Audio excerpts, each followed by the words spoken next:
আসসালামু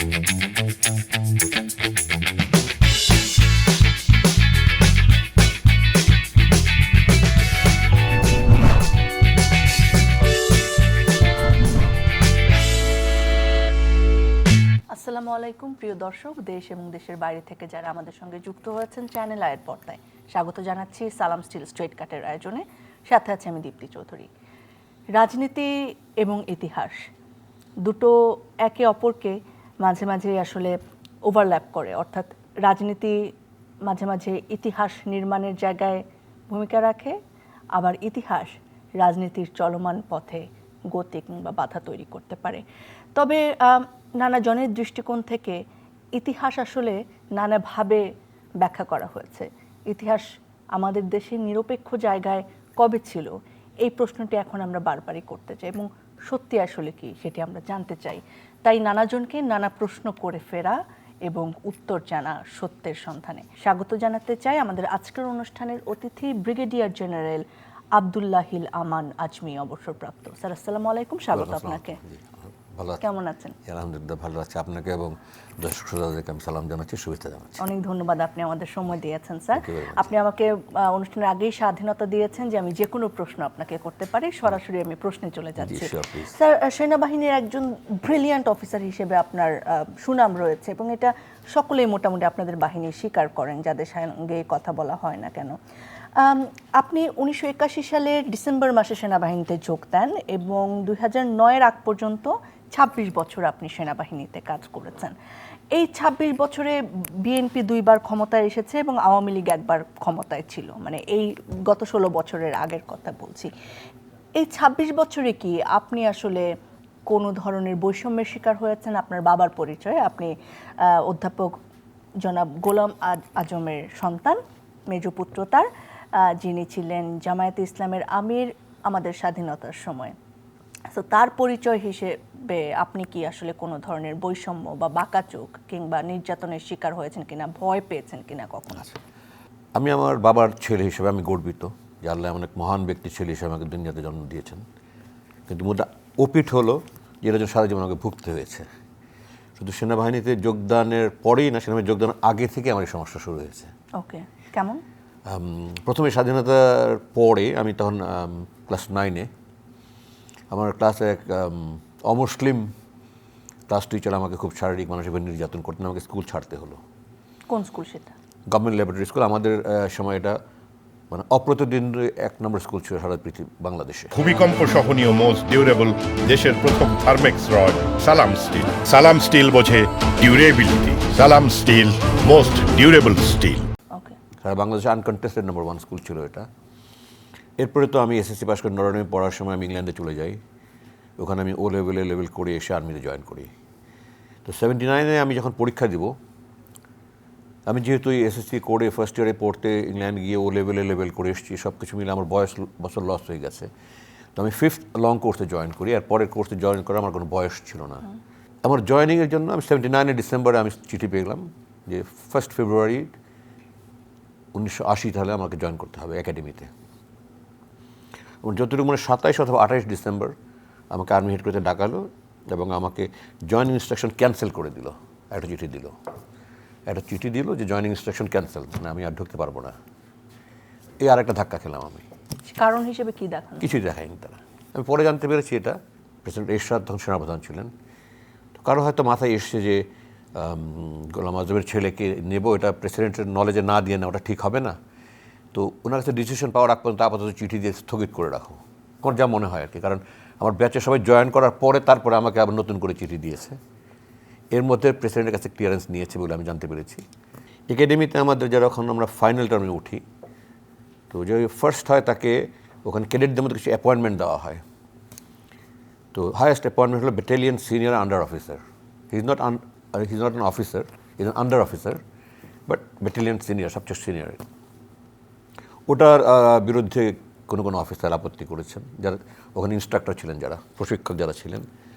একইভাবে সোর্ট পাওয়ার সময় একই সমস্যা হয়েছে। ওকে, আমি যতটুকু জানি যে আপনার পরিবারের আপনার যে ভাইয়েরা রয়েছে, আপনার সহোদর যারা রয়েছেন, তারা সকলেই দেশের বাইরে এবং মানে আপনার আব্বাও এখন বেঁচে নেই, আপনার আম্মা কি বেঁচে আছেন? না, আম্মা তো আমাকে নিয়ে যাওয়ার 2 বছর 10 মাস পরে আম্মা মারা যান। আচ্ছা, আপনার আম্মাও মারা গেলেন আপনি যখন আয়না ঘরে ছিলেন, ঠিক তখন। আপনি আসলে মানে কোন টানে দেশে আছেন এখন? আপনি তো রাজনীতিও করছেন না। না, আমি রাজনীতি করছি না। আমি এটা কি দেশের প্রতি ভালোবাসা? একটা তো আমার রক্তের মধ্যে দেশপ্রেম আছে আমার বাবার থেকে। আমার বাবার বিরুদ্ধে যেহেতু মিথ্যা প্রচারণা করা হোক, যারা জানে তারা জানে যে উনি কতটা দেশপ্রেমিক মানুষ। এটা যে উনি অখণ্ড পাকিস্তানের পক্ষে ছিলেন, এটা রাজনৈতিক সিদ্ধান্ত ছিল। দেশপ্রেম থেকেই উনি এটা চেয়েছিলেন যে না, দুটো একসাথে থাকে, কারণ ভারত কোনোদিন আমাদের বন্ধু হিসাবে আগেও প্রমাণ দেয়নি, ভবিষ্যতে দেবে না। 1971-এর আগে যদি আমি আসি, যে বিভিন্ন ডকুমেন্ট, বিভিন্ন মানে তথ্য থেকে আমরা দেখি যে যখন দুইটা ভাগ হলো পাকিস্তানের, পূর্ব পাকিস্তান এবং পশ্চিম পাকিস্তান যতটা সুবিধা পেল, পূর্ব পাকিস্তানের মানুষ সেটা পেল না। তাদের অধিকারের জন্য তাদেরকে নানা ধরনের সংগ্রামে নামতে হলো নানা সময়ে। এবং মানে 52 সালের যে ভাষা আন্দোলন, সেখানে আপনার বাবাও একজন নেতৃত্ব ছিলেন। উনি আরো আগে থেকে উনি সাহায্য। জি জি, মানে আমি আসলে পূর্ব পাকিস্তানের অধিকার আদায়ের জায়গাগুলোতে বলছি। সো এই জায়গাগুলো থেকে তিনি আসলে অন্য জায়গাগুলোতে যদি কথা বলে থাকেন তাহলে, এবং পূর্ব পাকিস্তানকে যদি ন্যায্যতা না দেয়, তাহলে আলাদা হয়ে যাওয়ার বিপক্ষে তিনি আসলে কেন ছিলেন, এবং যেখানে 25শে মার্চের মতো গণহত্যা হয়েছে? আচ্ছা, প্রথম কথা হলো যে ওনার ক্যারিয়ারটা আপনাকে দেখতে হবে। উনি একাধারে ফজলুল্লাহ হলের জিএস ছিলেন, ডাকসুর জিএস ছিলেন, এবং ডাকসুর জিএস হিসেবে উনি প্রথম 48 সালে মার্চ মাসে পিকেটিং করতে গিয়ে, ভাষা আন্দোলনের পক্ষে পিকেটিং করতে উনি গ্রেফতার হয়েছিলেন। 1948 সালের 27শে নভেম্বর ঢাকা বিশ্ববিদ্যালয়ের জিমনেশিয়াম মাঠে পাকিস্তানের প্রধানমন্ত্রীর কাছে উনি ডাকসুর জিএস হিসাবে বাংলাকে রাষ্ট্রভাষা করার জন্য মেমোরেন্ডাম দিয়েছেন। এরপরে উনি মাস্টার্স পাস করে রংপুর কারমাইকেল কলেজ জয়েন করেছেন। ওখানে ভাষা আন্দোলনের নেতৃত্বের দিকে মিছিল থেকে উনি 52 সালে গ্রেফতার হয়েছেন, এবং এরপরে ওনাকে 2 মাস 25 দিন জেলে ছিলেন। ওই অবস্থায় চাকরি থেকে বরখাস্ত করা হয়েছে ভাষা আন্দোলনের জন্য। এরপরে উনি জামায়াতে তখন যোগ দিয়েছেন, এবং পাকিস্তান সরকারের যত পাকিস্তানের সরকারের বিরুদ্ধে গণতান্ত্রিক আন্দোলন উনি প্রত্যেকটাতে ছিলেন। কপ ছিল 60-এর দশকের মাঝামাঝি, কম্বাইন্ড অপোজিশন পার্টি। এরপর হল পিডিএম, পাকিস্তান ডেমোক্রেটিক মুভমেন্ট, উনি ওটা জেনারেল সেক্রেটারি ছিলেন। অল বিরোধী দল আওয়ামী লীগ সহ, আওয়ামী লীগের যে সহসভাপতি ছিলেন আব্দুস সামাদ আজাদ, সিলেট বাড়ি, উনি জয়েন্ট সেক্রেটারি ছিলেন, আমার বাবা জয়েন্ট সেক্রেটারি জেনারেল ছিলেন। এবং 70-এর নির্বাচন যখন হলো 7ই ডিসেম্বরে, যেটাতে আওয়ামী লীগ নিরঙ্কুশ বিজয় হলো, ওই দিন রাতে উনি বিবৃতি দিয়েছেন, পরের দিন পত্রিকায় এসছে যে নির্বাচিত প্রতিনিধি হাতে ক্ষমতা তুলে দেওয়া হোক। এরপর 25শে মার্চের পরে আওয়ামী লীগের নেতারা সব ভারতে চলে গেল। তখন যারা আরও রাজনৈতিক দল ছিল তারা সবাই মিলে চিন্তা করলো যে এখন কি করা যায়। প্রাথমিক পর্যায়ে তো 25শে মার্চ একটা গণহত্যা হলোই, কিন্তু এরপরে তো এটা আস্তে আস্তে মধ্যে পরপর সাথে সাথে কিছু হয়নি, আস্তে আস্তে কয়েক মাস পরে তারা গণহত্যা আবার শুরু করেছে। তো এই অবস্থায় তারা দেখলো আমরা ভারতের সাহায্য নিয়ে আমাদের কোনোদিন মুক্তিযুদ্ধ সম্ভব, কারণ তারা আমাদের বন্ধু হিসাবে কোনোদিন আমাদের সাহায্য করবে না। এবং উনি ওনার গ্রেফতারের আগে 2012 সালে যে উনি ট্রাইব্যুনাল, এই ধারণা ওনার কেন ছিল যে ওটা হিন্দু প্রধান? উনি ব্রিটিশ আমলে দেখেছেন, উনি তো 39 এসএসসি পাস, ব্রিটিশ আমলে ভারতের মনোভাব দেখেছেন, পাকিস্তান আন্দোলনের সময় দেখেছেন ছাত্রনেতা হিসাবে, এবং 47 থেকে 71 পর্যন্ত দেখেছেন ভারত আমাদের সাথে কেমন বৈষম্যমূলক আচরণ করে, আধিপত্যবাদী আচরণ করে। তো এটা থেকে ওনার স্পষ্ট উনি বলেছেন, উনি ওনার যে ট্রাইব্যুনালের আদেশে 2012 জানুয়ারিতে উনি গ্রেপ্তার হলেন, তার আগে 11 সালে উনি সাক্ষাৎকারে বলেছেন যে আওয়ামী লীগ যদি ভারতের সাহায্য না নিয়ে মুক্তিযুদ্ধ করতো, আমরা মুক্তিযুদ্ধে যোগ দিতাম, কিন্তু ভারত কোনোদিন আমাদের বন্ধু হিসাবে আমাদেরকে সাহায্য করতে আসেনি। তারা 3টা কারণে আসছিল উনি বলেছেন। 1 নম্বর ছিল তারা তাদের এই অঞ্চলে আধিপত্যবাদের সবচেয়ে বড় শত্রু হলো পাকিস্তান, পাকিস্তানকে ভেঙে 2 টুকরা করে তাদের দুর্বল করে দিবে। 2 নম্বর তারা এখানে তাদের একটা গৃহপালিত সরকার বসাবে, একটা পাপের সরকার বসাবে। আর 3 নম্বর এটাকে একটা অর্থনীতির বাজারে তারা পরিণত করবে।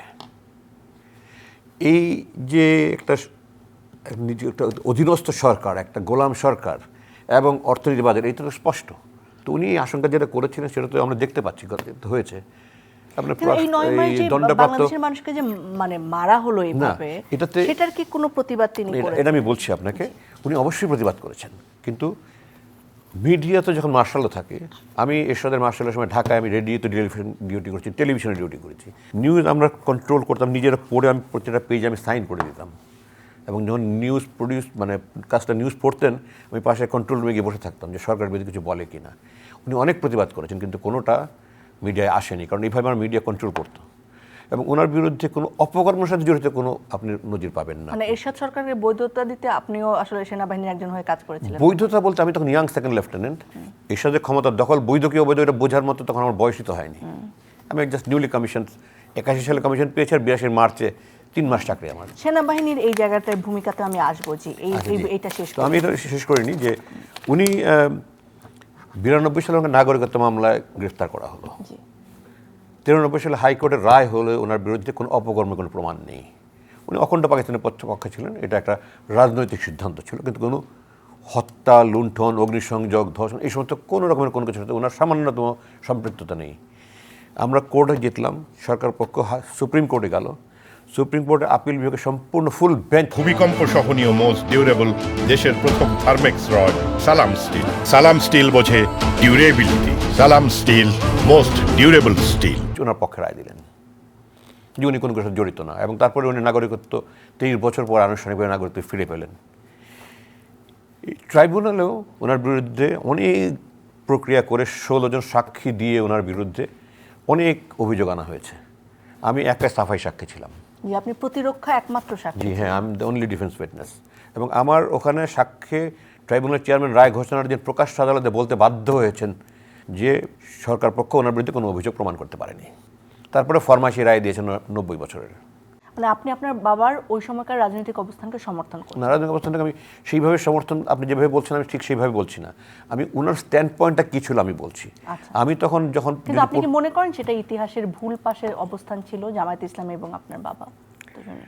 এটা একটু ব্যাখ্যার দাবি রাখে, এটা এক শব্দে এটা জবাব দেওয়া যাবে না, হ্যাঁ বা না জবাব দেওয়া যাবে না এটা। কারণ উনি তো ওনার সাধ্যমতো উনি প্রতিবাদ করার চেষ্টা করেছেন। ওনাদের বিকল্প কী ছিল? ভারতে যাওয়া, এছাড়া কোনো বিকল্প ছিল না। তো মৌলানা ভাসানী তো বামপন্থী নেতা, উনি ভারতে গিয়ে উনি তো জেলে কারাবন্দী ছিলেন। তো ওনারা ভারতে গেলে আরও বেশি কারাবন্দী থাকতেন। ওনারা দেশে থেকে, আওয়ামী লীগ তো সবাই চলে গেছে, আওয়ামী লীগের নেতারা দেশে থেকে ওনারা দেশের জনগণকে ওনাদের পক্ষে যতটুকু সম্ভব সাহায্য করার চেষ্টা করেছেন। হ্যাঁ, রাজাকার বাহিনী খারাপ কাজ করেছে, কারা করেছেন তাদেরকে বিচার করো, কোনো সমস্যা নাই তো। কিন্তু আপনার রাজাকার বাহিনীর তালিকা দেখবেন বেশিরভাগ তখন আওয়ামী লীগের। তখন সবচেয়ে বড় দল ছিল মুসলিম লীগ, পাকিস্তানপন্থী। ওই তাদের কারো নাম থেকে বলতেও পারে না, কারণ তারা আসলে আদর্শগতভাবে আমার বাবাকে মোকাবেলা করতে পারে না। সেনাবাহিনীর সাথে রাজনীতির সম্পর্ক নিয়ে তো এখন সব মহলে কথা হয়, একেবারে জনসাধারণ থেকে শুরু করে রাজনৈতিক পরিমণ্ডল। মানে সেনাবাহিনীর উপর রাজনীতির প্রভাব, আবার রাজনীতিতে সেনাবাহিনীর প্রভাব। আমার আসলে দুইটা প্রশ্ন, যে সেনাবাহিনীতে রাজনৈতিক দল বা কারা সরকারে আছে এইটার প্রভাব থাকাকে আপনি কিভাবে দেখেন, আবার রাজনীতিতে বাংলাদেশের বর্তমান অবস্থায় সেনাবাহিনীর ভূমিকাকে আপনি কিভাবে দেখেন? আচ্ছা, ইটস $1 মিলিয়ন কোয়েশ্চেন আপনার। প্রথম কথাই হলো যে আমাদের যে কোনো দেশে সেনাবাহিনী হলো স্বাধীনতা, সার্বভৌমত্ব, অখণ্ডতার প্রতীক। সেনাবাহিনীকে সবসময় বিতর্কে ঊর্ধ্বে রাখতে হবে। কিন্তু দুঃখজনক হলো আমাদের এই মুক্তিযুদ্ধ শুরু হয়েছে কিন্তু সেনাবাহিনীর হাত দিয়েই। আপনি দেখেন 71 সালের 26শে মার্চ কিন্তু জেনারেল জিয়াই ঘোষণা করেছে, এবং এই মুক্তিযুদ্ধের মধ্যে দিয়ে আমাদের সেনাবাহিনী জন্ম হয়েছে। তখন থেকে আওয়ামী লীগ সেনাবাহিনীর মধ্যে রাজনীতিকরণ করেছে। এই রাজনীতিকরণটা সেনাবাহিনীর জন্য সবচেয়ে বিপর্যয় ছিল। আমি কেন তখন থেকে বলেছি, সর্বাধিনায়ক করা হলো কাকে? জেনারেল ওসমানীকে। উনি একজন ফুল কর্নেল র্যাঙ্কে 67 সালে অথবা 66 সালে আমার এক্সাক্ট মনে, উনি অবসর নিলেন এবং আওয়ামী লীগ যোগ দিলেন, আওয়ামী লীগের এমপি হলেন। এরপরে ওনাকে মুক্তিযুদ্ধের সময় জ্যেষ্ঠতার বিবেচনায় ওনাকে 4টা প্রমোশন দিয়ে জেনারেল বানিয়ে ওনাকে সর্বাধিনায়ক করা হলো। অথচ জেনারেল জিয়া যখন উনি ঘোষণা করলেন মুক্তিযুদ্ধের ঘোষণা, উনি কিন্তু 65 ওয়ার পাকিস্তান ইন্ডিয়া যেটা হচ্ছে ওটার জন্য উনি সেকেন্ড বেঙ্গলে ছিলেন, এবং উনি ভেটারান হিসেবে হেলালে জোরাত খেতাব পেয়েছেন। উনি পাকিস্তান মিলিটারি একাডেমিতে ক্যাডেটদেরকে যুদ্ধের কলা কৌশল শেখাতেন, এবং উনি মুক্তিযুদ্ধের ঘোষণা দিয়েছেন। ওনাকে 4টা প্রমোশন দেওয়া যেত। যদি জ্যেষ্ঠতাই আপনার সর্বাধিনায়ক বানানোর জন্য বা পদোন্নতির জন্য একমাত্র বিবেচ্য বিষয় হতো যোগ্যতা, দক্ষতা ছাড়া, তাহলে যখন স্বাধীন হয়ে যাওয়ার পরে ওখান থেকে পাকিস্তানে যারা সেনাবাহিনী ছিল তারা ফিরে আসলো, লেফটেন্যান্ট জেনারেল খাজা ওয়াসিউদ্দিন ছিলেন একজন, যিনি ঢাকার নবাববাড়ির পরিবারের ছেলে, উনি চলে আসলেন। ওনাকে তো সর্বাধিনায়ক করা উচিত ছিল, ওনাকে তো করা হয়নি, ওনাকে সাথে রিটায়ারমেন্টে পাঠিয়ে দেওয়া হয়েছে। এবং 72-তে জেনারেল শফিউল্লাহকে সেনাপ্রধান বানানো হলো। সর্বমহলে সেনাবাহিনীতে সবার এটা জানে যে দক্ষতার বেজায় জেনারেল জিয়া অনেক বেশি দক্ষ ছিলেন। ওনাকে না দিয়ে ওনাকে দিয়েছে কারণ উনি আওয়ামীপন্থী। এরপর তো 75-এ 3টা কু হলো, কু কাউন্টার কু জেনারেল জিয়া আসলেন ক্ষমতায়। উনি জেনারেল এরশাদকে 78-এ সম্ভবত সেনাপ্রধান বানালেন। জেনারেল এরশাদেরও সেনাপ্রধান বানানোর একটা বিতর্কিত, কারণ উনি 71-এ পাকিস্তানে 7 ইস্ট বেঙ্গল রেজিমেন্টের অধিনায়ক ছিলেন লেফটেন্যান্ট কর্নেল হিসাবে, এবং উনি 71 to 74 ওখানে কনফাইন্ড ছিলেন একটা ক্যাম্পে, আমাদের যারা বাংলাদেশ সেনাবাহিনী যারা ছিল ওখানে। 74 সালে উনি ফিরেছেন লেফটেন্যান্ট কর্নেল হিসাবে, ওনাকে কর্নেল বানিয়ে ভারত পাঠানো হয়েছে একটা ট্রেনিংয়ে। ওখান থেকে ব্রিগেডিয়ার হয়েছেন, ওখান থেকে আসার পরে ওনাকে অল্প কয়েকদিন সম্ভবত অ্যাডজুটেন্ট জেনারেল বানানো হয়েছিল, এবং উনি তারপর deputy chief of army staff, chief of army staff হয়েছে। ওনার কোনো ব্রিগেড কমান্ডের অভিজ্ঞতা নাই, ব্যাটালিয়ন কমান্ডের অভিজ্ঞতা খুব কম, কারণ উনি কনফাইন্ড ছিলেন, কোনো ব্রিগেড নাই, ডিভিশন নাই, সেনাপ্রধান বানানো হয়েছে। এটাও একটা বিতর্কিত বিষয় ছিল। এরপরে জেনারেল এরশাদের পরে জেনারেল আতিক সেনাপ্রধান হয়েছেন, উনি বিতর্কের ঊর্ধ্বে ছিলেন। এরপর জেনারেল নুরুদ্দিন হয়েছেন, উনি বিতর্কের ঊর্ধ্বে ছিলেন। জেনারেল নুরুদ্দিনের পরে জেনারেল নাসিমকে করা হয়েছে। জেনারেল নাসিম ডিজিএফআই ছিলেন জেনারেল নুরুদ্দিন যখন সেনাপ্রধান। উনি বাংলাদেশের প্রথম টেলিফোনে আড়ি পাতা মেশিন কিনেন, বাগিং মেশিন বলি আমরা। এটা কত সালের কথা? 92 অথবা 3-তে কিনেছেন উনি। ওকে। জেনারেল নাসিম তখন অন্য দুই আরও জেনারেলের মাধ্যমে আওয়ামী লীগ নেতাদের সাথে যোগাযোগ মেনটেন করা শুরু করলেন বিএনপি শেষের দিকে। এবং এটা যখন ধরা পড়লো, বিএনপি যখন 96-এ ক্ষমতা ছেড়ে দিল, ওই অবস্থায় তখন যখন এটা এই ওনার পরবর্তী যিনি ডিজিএফআই আসলেন, ওই ওনার মেশিন দিয়েই জেনারেল নাসিমকে আড়ে পেতে জেনারেল নাসির এই সমস্ত কনভারসেশন রেকর্ড করা হলো। এবং এটা দেখে তখন কেয়ারটেকার সরকারের সময় 96-এ আব্দুর রহমান বিশ্বাস ছিলেন প্রেসিডেন্ট, ওই দুইজন জেনারেলকে উনি অকালীন অবসর দিয়ে দিলেন। জেনারেল নাসিম এটা মানতে অস্বীকার করলেন, উনি বললেন না হবে না, এটা প্রত্যাহার করেন। তখন ওনাকে বরখাস্ত করা হলো, বাংলাদেশ সেনাবাহিনীর একমাত্র সেনাপ্রধান বরখাস্ত করা হয়েছিল জেনারেল নাসিমকে, এবং জেনারেল মাহবুবকে সেনাপ্রধান বানানো হয়েছিল। কিন্তু জেনারেল নাসিম ওনার সেনাপ্রধানের যে অফিস উনি ত্যাগ করেনি, 72 ঘন্টা উনি অফিসে বসেছিলেন, ওখানে বসে বিবিসি থেকে সাক্ষাৎকার দিয়েছেন যে আমি এখন সেনাপ্রধান আছি। এবং সেনাপ্রধান জেনারেল মাহবুব সেনা সদরে অফিস করতে পারেন, টেম্পোরারি একটা জায়গায় একটা হেডকোয়ার্টার স্থাপন করলেন। 3 দিন পরে উনি যখন সারেন্ডার করলো, তারপরে যেন উনি এসে ওনার অফিসে বসলেন। এরপরে যাকে করা হলো জেনারেল হারুন, উনি পেশাগতভাবে ভালো ছিলেন, কিন্তু উনি কট্টর আওয়ামীপন্থী ছিলেন। এই কয়েকদিন আগে মারা গেল, ডেস্টিনি চেয়ারম্যান ছিলেন উনি। জেনারেল হারুনকে ওনার টেনিউর পুরো হওয়ার আগেই বিএনপি 2001-এ ক্ষমতায় আসলো। জেনারেল হাসান মাসুদ চৌধুরী, উনি আরব আমিরাতে রাষ্ট্রদূত ছিলেন, ওনাকে এনে করা হলো। জেনারেল হাসান মাসুদ পেশাগতভাবে খুব দক্ষ অফিসার, কিন্তু এটাও কিন্তু বাংলাদেশ সেনাবাহিনীর ইতিহাসে নেই যে আওয়ামী লীগের এলপিআর থেকে এনে করেছে, এটারও কোনো ইতিহাস নেই। রাষ্ট্রদূত থেকে ফিরিয়ে এনে করা হচ্ছে, এর কোনো ইতিহাস নেই। তো এই নিয়মগুলো কোন শক্তির জোরে ভাঙেন তারা? এই ক্ষমতাকে প্রধানমন্ত্রী, এটা তো নিয়ম বলতে বোঝান যে এটা তো সরকারের ইচ্ছা। সরকার যদিও বলে দলের চেয়ে ব্যক্তির চেয়ে দল বড়, দলের চেয়ে রাষ্ট্র দেশ বড়, করার সময় উল্টাটা করে। তারা পিওরলি পলিটিক্যাল ইন্টারেস্ট এগুলি করেছে। এটা তো আটকানো দরকার বলে মনে হয় না? অবশ্যই। এটার উপায় কি আসলে, কোন সিস্টেমে এটাকে বাধা যায়? এটার উপায় 1 নম্বর হলো পলিটিক্যাল লিডারদের একটা অ্যাওয়ারনেস থাকতে হবে যে আমরা সেনাবাহিনীকে বিতর্কের ঊর্ধ্বে রাখতে হবে। 2 নম্বর, যারা সেনাপ্রধান বা সেনাবাহিনীর জেনারেলস, তাদের মধ্যে এটা একটা দৃঢ়তা থাকতে হবে রেজিস্ট করার মতন। মনে করেন আমাকে যখন বরখাস্ত করেছে 2009, আমি সেনাপ্রধান হলে কোনোদিন আমি এটা করতে দিতাম না। কি অপরাধ দেখিয়েছে? কোনো অপরাধ দেখায়নি আমাকে, নজিরবিহীন, পৃথিবীর ইতিহাসে নাই। বিনা অপরাধে, বিনা অভিযোগে, বিনা তদন্তে, বিনা বিচারে আমাকে চিঠি দিয়ে বরখাস্ত করা হয়েছে। আমার পেনশনের সুযোগ সুবিধা নিয়ে নেওয়া হয়েছে, সেনানিবাসে অবাঞ্ছিত ঘোষণা করা হয়েছে, আমাকে পিএনজি ঘোষণা করা হয়েছে। 16 বছর আমি ক্যান্টনমেন্টে কোনো খোঁজখবর রাখতে পারি না। আমাকে ফোন করে সহানুভূতি প্রকাশ করার জন্য প্রমোশন হয়নি, আমাকে ফোন করে দুঃখ প্রকাশ করার জন্য চাকরি দিয়ে বের করে দেওয়া হয়েছে। তো এই যে পলিটিসাইজ করা হয়েছে সেনাবাহিনীটাকে, এটা সম্পূর্ণ দলীয় দৃষ্টিকোণ থেকে। আরেকটা জিনিস, আমরা তো বাইরের মানুষ, আমি একটু শেষ করিনি, সেনাপ্রধানের চেইনটা আমি শেষ করিনি। জেনারেল মঈনকে করা হয়েছে, আমি আমার বইয়ে লিখেছি, আপনি জানেন বোধ হয়, বিবিসিকে আমার আয়না একটা বই লিখেছি। এটা বাংলাদেশের ইতিহাস সবচেয়ে বড় বিপর্যয় ছিল। এই ফ্যাসিবাদ 15 বছর, 15.5 বছর যেটা ছিল, জেনারেল মঈন আওয়ামী লীগকে ক্ষমতায় বসিয়ে দিয়েছে। উনি ভারতে গিয়ে ওনার মাথা বিক্রি করে এসছেন, ঘোড়া নিয়ে এসছেন, মাথা বিক্রি করে দিয়ে আসছেন। এসে উনি 111 দিয়ে 2 বছর ক্ষমতায় থেকে ইলেকশন ইঞ্জিনিয়ারিং করে উনি আওয়ামী লীগের ক্ষমতায় বসিয়ে দিয়েছেন।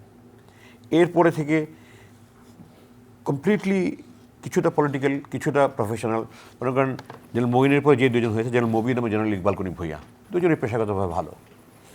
কিন্তু একটা ব্যাচ থেকে 2জন করলে কিন্তু স্ট্যাগনেন্সি চলে আসে। পরের ব্যাচে অনেক মেধাবী অফিসারও, 2জন একই ব্যাচের। এটাও করাটা দলীয় দৃষ্টিকোণ থেকে করা হয়েছে বলে আমি মনে করি। এরপরে জেনারেল বেলাল ছিলেন, যে আনিস হক ছিলেন ঢাকা নর্থের মেয়র, আনিস হকের ভাই, উনি পেশাগতভাবে দক্ষ। He the only sword holder যিনি সেনাপ্রধান হয়েছেন। আজ পর্যন্ত কোনো সোর্ড হোল্ডার আর সেনাপ্রধান হয়নি এখনো জেনারেল বেলাল ছাড়া। বর্তমানে সেনাবাহিনীর অবস্থানটা নিয়ে একটু যদি আসেন। বর্তমানে সেনাবাহিনী এই 15-16 বছরে অনেক ডিজেনারেশন হয়েছে। আপনার আওয়ামী লীগ 15-16 বছরে আপনার শখানেক অ্যাটলিস্ট ইফ নট মোর খুব মেধাবী যোগ্য দক্ষ অফিসার জাস্ট পিওরলি চাচাতো ভাইয়ের, মামাতো ভাইয়ের, খালাতো ভাইয়ের কোনো লিঙ্কে বিএনপি বা জামাত বের করে দিয়েছে, প্রিমেচুর রিটায়ারমেন্টে পাঠিয়ে দিয়েছে এবং উপরে নিয়ে এসছে মেইনই অযোগ্য। সবাই অযোগ্য আমি বলবো না, এখন যারা 5 জন লেফটেন্যান্ট জেনারেল আছে তার মধ্যে 3 জনই সোর্ট পাওয়া, সুতরাং করে বলার কোনো সুযোগই নেই। কিন্তু তারা দলীয় আনুগত্যটা বেশি দেখেছে। ডজন ধরা লোকের নাম বলতে পারবো যারা কোনোদিনও জেনারেল হওয়ার মতো যোগ্য ছিল না। তাদেরকে করা হয়েছে যে যখন অযোগ্য লোক উপরে থাকে তখন যোগ্য লোককে উপরে উঠায় না তারা, কারণ যোগ্য লোক করে তো ওয়াই প্রশ্ন করবে, না এটা জাস্টিফাইড না, why should I do it, এটা হবে না, এই বলার একটা সাহস দেখাবে। অযোগ্য হলে তো জানে যে আমার ওই বসের প্রভুর খুশির উপরে আমার চাকরি নির্ভর করে। ভূমিকম্প সহনীয় মোস্ট ডিউরেবল দেশের প্রথম থার্মেক্স রড সালাম স্টিল। সালাম স্টিল বোঝে ডিউরেবিলিটি। সালাম স্টিল মোস্ট ডিউরেবল স্টিল। পদোন্নতি নির্ভর করে, এইভাবে তারা নিয়ে এসছে এবং সেনাবাহিনীকে যেন ক্ষতি করেছে অনেক। আমাদের শপথ নেই, আমরা যখন কমিশন হয় চিৎকার করে, আমি আবদুল্লাহ আমান আজমি পরম করুণাময় আল্লাহর নামে শপথ করিতেছি, মাইকে ঘোষণা করে আমরা সবাই এভাবে চিৎকার করে ঘোষণা করি। তো আমার শপথ হলো সংবিধানের প্রতি, দেশের প্রতি, কোনো ব্যক্তি বা দলের প্রতি নয়। তখন যদি কোনো দল বা কোনো সরকার যদি একটা অন্যায় কাজ করতে বলে, এটা তো আমার দেশের জনগণের বিরুদ্ধে যাচ্ছি আমি, আমার রেজিস্ট করতে পারার মতো আমার নৈতিক শক্তি থাকা উচিত ছিল, ওটা নাই। যখন দেখেন যে এই যে আয়নাঘরের মতো ঘটনা বা এই যে আপনাদেরকে গুম করার মতো ঘটনা কোনো সেনাবাহিনীর সদস্য দ্বারাই নিয়ন্ত্রিত হয়, তখন কেমন লাগে? এখানে আরেকটা জিনিস বোঝার ব্যাপার আছে, সেটা হলো এই যে 25 জন অফিসারের বিরুদ্ধে, যার মধ্যে মোর দেন হাফ এ ডজন জেনারেল, যে ওয়ারেন্ট ইস্যু হয়েছে, যার মধ্যে 15 জন এখন আটক আছে, এরা কিন্তু সেনাবাহিনীর ভিতরে থেকে কোনো অপরাধ করতে পারেনি। সেনাবাহিনীর বিধিবিধান, আইন কানুন, প্রথা প্রচলন এত কঠিন যে ওখানে অপরাধ করার মতো সুযোগই নাই। তারা ডিজিএফআই, এনএসআই, র্যাব এই 3 প্রতিষ্ঠানে এসে তারা করেছে। সেনাপ্রধান কি কথা বলে না বলে এটা ডিজিএফআই রেকর্ড করে, তার মানে সেনাপ্রধান ওই ডিজিএফআই কাছে কিছুটা জিম্মি। এখন কি এই রেকর্ডিং সিস্টেম বাদ হয়েছে? হয়নি তো না, আমার জানা মতে, আমি জানি না, আমি খোঁজ খবর করি না, আমার জানা নেই, মনে হয় না। কিন্তু এই রিউমার্স আছে যে এখন নাকি আপনার খুব প্রভাব সেনাবাহিনীতে। আমাকে হ্যাঁ, এটা তো কেউ কেউ বলেছে আমি সেনাবাহিনী চালাই। হ্যাঁ হ্যাঁ হ্যাঁ, একদম এই ভাষাটাই। আপনার কি বক্তব্য? আমি তো জবাব দিয়েছি যে সেনাবাহিনী সেনাপ্রধানের নিয়ন্ত্রণে চলে। একটা উদাহরণ দেখ না, যারা ওই সমস্ত অভিযোগ অপবাদ দেয় তারা একটা উদাহরণ দেখে যে আমি কি করেছি। এবং আরেকটা খুব ক্রুয়েল কথাও হয় আসলে, এই প্রশ্নগুলো করতেও আসলে কেমন লাগে, কিন্তু আপনি যেহেতু আমাকে এই স্বাধীনতা দিয়েছেন এবং মনে হচ্ছে আপনি বেশ স্ট্রং এগুলো ফেস করার জন্য, যে বলা হয় যে আপনি আসলে গুমে হননি এবং আপনি ওই সময় টার্গেতে ছিলেন, আপনি যে গামছাটি দেখাচ্ছিলেন আপনার স্মৃতিচারণের জন্য, বলা হয় এত নতুন কিভাবে গামছাটা নিয়ে আসা উচিত ছিল। এটা নতুন নয়, ছবি আমরা বলি না, ছবির মতো সুন্দর একটা জিনিস বলি না আমরা, যে কোনো জিনিস ছবিতে সুন্দর, নতুন নয় এবং অনেক জায়গায় ছিঁড়া আছে। আমি তো এই 8 বছর পরে যখন বেরিয়ে এসেছি, আমি কিন্তু দুনিয়া যে এত চেঞ্জ হয়েছে আমি জানি না। এই যে হোয়াটসঅ্যাপ হয়েছে এবং সোশ্যাল মিডিয়া, এগুলি তখন ছিলই না। এত যে মানে পাবলিক ওপিনিয়ন যে এইভাবে চলে আসে, তো আমি জাস্ট আমার মানে ভাই বোন, আত্মীয় স্বজন, ঘনিষ্ঠ, আমার স্ত্রী, সন্তান, তাদের সামনে তারা জিজ্ঞাসা করছে, আমি তার জবাবে এই যে এটা দিয়ে আমি চোখ মুছেছি। এবং ওটা আমি 8 বছর ওটাতে গোসলও করিনি। আমি শুধু গরমের সময় খুব বেশি গরম লাগতো আমার, তো আমি ওই গেঞ্জি পড়তাম না, আমি নামাজের সময় খালি গায়ে থাকতাম, নামাজ পড়ার সময় ঘাটটা ডেকে নিতাম, ওই আপনার গামছাটা দিয়ে চোখ মুছতাম এবং মাসে একবার করে আমি নিজে হাতে ধুতাম। ওটা তো গোসলও করিনি কোনো দিন, অন্য কোনো কাজও করিনি কোনো দিন। ওই আবেগকে নিয়ে এসছি, এটা রেখে দিয়েছি যত্ন করে। আপনি আগে এটা প্রশ্ন করবেন জানলে আমি নিয়ে আসতাম, দেখাতাম যে এখানে এখানে ছিঁড়া আছে। তো মানুষ আমার 70,000 ঘন্টার কষ্টটা তারা না চিন্তা করে এইটা নিয়ে গামছা নিয়ে ট্রল করে, এটা সুস্থ মানুষের পরিচয় না। এক নম্বর। 2 নম্বর হলো যে আমি তো ডক্টর ইউনূস সহ আমি তো গিয়েছি ওখানে এবং ওটা তো মিডিয়ার সারা বিশ্ব দেখেছে, আমার কাছে এখনও আছে, আপনি চাইলে দেখাতে পারবো যে ওখানে আমি দেখিয়েছি, এই রুমে ছিলাম আমি, এখানে এটা ছিল, এখানে এটা ছিল, এখানে এটা ছিল। তারপরে যারা বলে এটা তারা মানসিকভাবে সুস্থ না। তারা আমি আসলে মানে অতীতে না গিয়ে সামনে আসতে চাই যে এটা তো একটা নতুন জীবন, মানে আশার থেকে বেশি পাওয়া একটা জীবন। সো এই জীবনে এসে আপনার কি আশা বেড়েছে না হতাশা বেড়েছে এই বাংলাদেশকে দেখে? দুটাই। দুটাই হতাশা। প্রথমে হলো আশা, যে যেটা আমাদের জেনারেশন বুঝতে ব্যর্থ হয়েছে, আমাদের পরের জেনারেশন বুঝতে ব্যর্থ হয়েছে, তার পরের জেনারেশন বুঝতে ব্যর্থ হয়েছে, জেন জি বুঝেছে যে ভারত আমাদের বন্ধু নয়। এবং জুলাই বিপ্লবটা মূলত ছিল একটা ভারতীয় আধিপত্যবাদ বিরোধী একটা গণবিস্ফোরণ। এটা আর কোনো ব্যাখ্যা নেই। হতাশা যেটা, সেটা হলো যে এই 16 বছরের ফ্যাসিবাদী শাসনের মধ্য দিয়ে এবং এই বিপ্লবের পরে রাজনৈতিক দলগুলো সত্যিকার অর্থে কোনো শিক্ষা নিয়েছে বলে আমার কাছে মনে হয়নি। তারা এখনও কাদা ছোড়াছুড়ির মধ্যে ব্যস্ত আছে। যে 4টা বিশ্ববিদ্যালয়ে যে আপনি নির্বাচন দেখেন, 102টার মধ্যে ছাত্রদল মাত্র 2টা পেয়েছে, শিবির 87টা পেয়েছে। কেন হয়েছে আপনি চিন্তা করেছেন? আমি চিন্তা করি, কারণ আমি যেহেতু 1965 সাল থেকে আমি বাংলাদেশের রাজনীতির সাথে পরিচিত। আমি প্রায় 60 বছর হলো। আমি 70 নির্বাচন তো আমি আব্বার পক্ষে মিছিল করেছি, ওয়াল রাইডিং করেছি। তো আমি এগুলো নিয়ে অনেক চিন্তা করি। তো আমি চিন্তা করে দেখলাম যে কেন ছাত্রদলের এত খারাপ তো করার কথা নয়। ওরা নিজেরাও চিন্তা করেন এত খারাপ হবে, শিবিরও চিন্তা করেন এত ভালো করবে। আমি মনে করি এই জেন জি তারা দেখেছে যে এই বিএনপি গত 1 বছর থেকে তারা কিন্তু আবার সেম কয়েনে কথা বলছে। এই মৌলবাদ, এই জঙ্গি, এই পক্ষ বিপক্ষ, এই পরাজিত শক্তি। This was the narrative of India through Awami League, এই ন্যারেটিভ বলছে। এবং আমার অ্যাসেসমেন্টে, আমার মূল্যায়নে এই 4টা বিশ্ববিদ্যালয় নির্বাচন ওই ভারতীয় আধিপত্যবাদের প্রত্যাখ্যান করাই একটা প্রতিফলন আমি মনে করি। আপনি রাজনীতিতে আসছেন না কেন? এই প্রশ্ন তো বহুবার উত্তর দিয়েছি। আমি এখন পর্যন্ত পরিস্থিতি সুস্থ মনে করি। এই যে রাজনীতি হবে দেশ গঠন করার জন্য, একজনকে গালাগালি দেওয়ার জন্য না। রাজনীতিবিদরা যখন কিন্তু রাজনীতিতে না আসলে রাজনীতির পরিবর্তন কিভাবে আসলে হবে? আমি কি অবজার্ভ করছি, আমি পর্যবেক্ষণ, আমি পণ করিনি যে আমি রাজনীতি করব না। ওকে, দেশের মানুষের জন্য যদি কল্যাণ কিছু করতে হয়, রাজনীতি হয়তো করার দরকার আছে। আমি এখনও কাজ করছি, আমি অটিস্টিক ফাউন্ডেশনতে কাজ করছি, আমি একটা সোশ্যাল অর্গানাইজেশনের সাথে চেয়ারম্যান হিসেবে কাজ করছি, আমি থিঙ্ক ট্যাঙ্কে কাজ করছি, বিভিন্ন স্কুলে আমি প্যারেন্টিংয়ের প্রোগ্রাম করছি। রাজনীতি কাজ করার ক্ষেত্রটা হয়তো বড়, কিন্তু আমার কাছে এখন ভদ্রলোকের পরিবেশ মনে হয় না। আমি কোনো দিন দাঁড়িয়ে আরেকজন নেতার নাম নিয়ে গালাগালি করব না। আমি আমার কাজ করব, আপনি আপনার কাজ করেন, জনগণ যাকে পছন্দ করবে তাকে বেছে নেবে। জামায়াত ইসলামের কাজকর্ম কেমন লাগছে আপনার রাজনীতিতে? আমার বাবার যেই স্ট্যান্ডার্ড ছিল সেই স্ট্যান্ডার্ড নাই, দ্যাটস ফর শিওর। কিন্তু তারপরে বাংলাদেশের বর্তমান পরিস্থিতিতে এর চেয়ে ভালো কোনো দল নেই, এটা কেউ বলতে পারবে না। এর থেকে ভালো কোনো দল আছে কেউ যুক্তিতর্ক দিয়ে প্রমাণ করে দিতে পারবে না, আমাকে উদাহরণ দিয়ে প্রমাণ করে দিতে পারবে না। এদের কেউ চান্দাবাজি করে না, টেন্ডারবাজি করে না, দখলদারি করে না। তারা পারফেক্ট আমি বলছি না, তাদের ভুল ত্রুটি আছে। এবং ওভার এ পিরিয়ড, মনে করেন লাস্ট 2-3 দশকে তো একটা মূল্যবোধের অবক্ষয় হয়েছে। এটা প্রতিফলন তো থাকতেই হবে, কারণ যারা আসছে, এটা ইনটেক হচ্ছে যারা, তারা তো এই সমাজেরই সন্তান। সুতরাং সমাজের যে মূল্যবোধের অবক্ষয় হয়েছে তার প্রতিফলনে জামাতের টোটাল কোয়ালিটি হয়তো আগে থেকে ডাউন হয়েছে। জামাতের আমার বাবার সময় রাজনীতি, তারাও রাজনৈতিক প্রতিপক্ষকে নাম ধরে আক্রমণ করে কথা বলতে হলো, যেটা এখন বলা হয়, আমি দেখি, যেটা আমার পছন্দ হয় না। তো তারপরেও বাংলাদেশের প্রেক্ষাপটে আমি কেন সিনিয়র জেনারেল, আমি জয়েন করার আগে জেনারেল ছিলেন, আমাকে ডেকে বলছেন তুমি রাজনীতি করো না কেন? আমি কোন দল করবো বলেন স্যার? দল তো একটাই আছে, তোমার বাবার দল আছে। এটা কেউ যদি অস্বীকার করে, এটা সে চোখে পর্দা দিয়ে আছে। আদারওয়াইজ এটা অস্বীকার করার উপায় নাই যে বাংলাদেশের রাজনৈতিক দল এর চেয়ে ভালো কোনো দল নেই। এটা সুসংগঠিত। দেখেন আপনার শিবিরের ছেলেরা মদ খায় না, গাঁজা খায় না, নেশা করে না, চাঁদাবাজি করে না, কোনো খারাপ কাজের মধ্যে তাদের করে না। তারা যা করে সব ভালো করে, কোনো খারাপ কাজের মধ্যে পাবেন না আপনি। জামাতের মধ্যে হয়তো বয়স হয়ে গেছে, তারা চাকরি করতে গিয়ে হয়তো অনেক কিছুর মধ্যে জড়িয়ে পড়তে পারে, আমি জানি না। আমি যেহেতু দলের সাথে সম্পৃক্ত নেই বলতে পারবো, বাট একেবারেই সম্পৃক্ত না। না, আমি দলের সাথে কোনো অবস্থাতে সম্পৃক্ত না। ওকে, আপনার সঙ্গে নিশ্চয়ই আবার কথা হবে, হয়তো নতুন পরিচয়, হয়তো রাজনৈতিক পরিচয়ে। দেখা যাক, আপনার জন্য অনেক শুভকামনা থাকলো। Thank you very much. Thank you so much. প্রিয় দর্শক, আপনারা যারা সঙ্গে ছিলেন, আমাদের নতুন প্রশ্ন কিংবা পুরনো প্রশ্নের নতুন উত্তর নিয়ে হাজির হব স্ট্রেট কাটের এই আয়োজনে। আপনারা ভালো থাকুন, সুস্থ থাকুন। বিদায়।